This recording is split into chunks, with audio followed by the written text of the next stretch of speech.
Aujourd'hui, on va vous montrer comment nettoyer votre PlayStation 5 facilement et efficacement avec le kit d'entretien Micromania. Pour commencer, voyons ce que contient le kit d'entretien Micromania. Un tournevis Torx T8 sécurisé, un tournevis cruciforme 2,5 mm, une spatule en plastique, un chiffon microfibre et bien sûr une bombe à air sec pour éliminer la poussière facilement.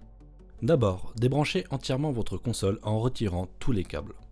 Ensuite, attendez 30 minutes pour être sûr que tous les composants soient totalement déchargés. C'est une étape essentielle pour éviter tout accident et travailler en toute sécurité. Passons maintenant à la préparation. Installez-vous sur une surface bien plane et propre. Puis, placez votre PlayStation 5 avec la face avant dirigée vers le bas. Si la console est équipée d'un socle, retirez-le pour faciliter l'accès. Maintenant, attaquons-nous au retrait du panneau. Attrapez le panneau par la face avant et faites levier vers le haut. Le panneau va ensuite pouvoir se retirer facilement. On poursuit avec le démontage du cache SSD et du ventilateur.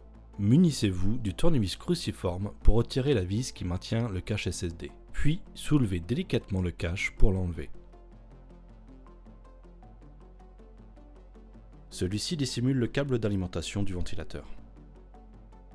Prenez maintenant le tournevis Torx pour enlever les 4 vis du ventilateur. Faites bien attention à l'ordre des vis.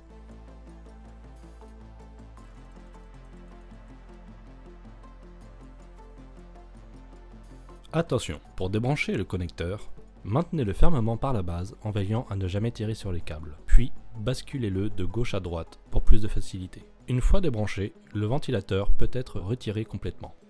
Passons maintenant à l'étape du nettoyage. Décollez délicatement l'embout de la bombe à air sec et insérez-le.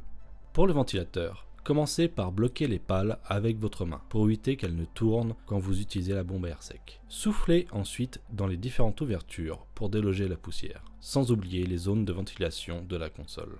Avec le chiffon microfibre, essuyez délicatement le ventilateur, puis dépoussiérez toutes les surfaces accessibles.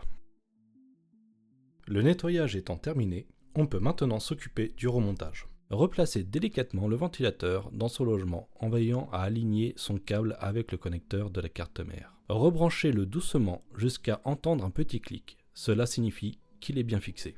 Remettez ensuite les 4 vis du ventilateur en utilisant le tournevis Torx. Mais ne serrez pas trop pour ne pas abîmer le plastique.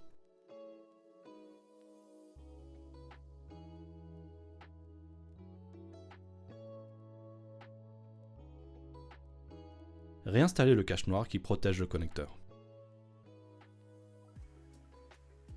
Une fois cela fait, posez le cache SSD. Commencez par le replacer dans son encoche, puis remettez en place la vis personnalisée avec le logo PlayStation. Avant de terminer, pensez à vérifier que toutes les vis sont bien replacées. Pour replacer le panneau latéral, alignez les ergots et appuyez sur le panneau jusqu'à entendre un clic. Prenez votre temps, car un mauvais remontage peut provoquer des nuisances sonores ou altérer la ventilation. Si votre console avait un socle, remettez-le en place. Il ne vous reste plus qu'à rebrancher votre PlayStation 5 et vérifier qu'elle fonctionne correctement. Pour préserver ses performances, pensez à répéter ce nettoyage tous les 6 mois, ou un peu plus souvent si votre environnement est particulièrement chargé en poussière. Si vous remarquez un bruit anormal après le remontage, vérifiez que le ventilateur est bien repositionné. En cas de souci, n'hésitez pas à consulter un professionnel. Merci d'avoir suivi ce guide avec Micromania.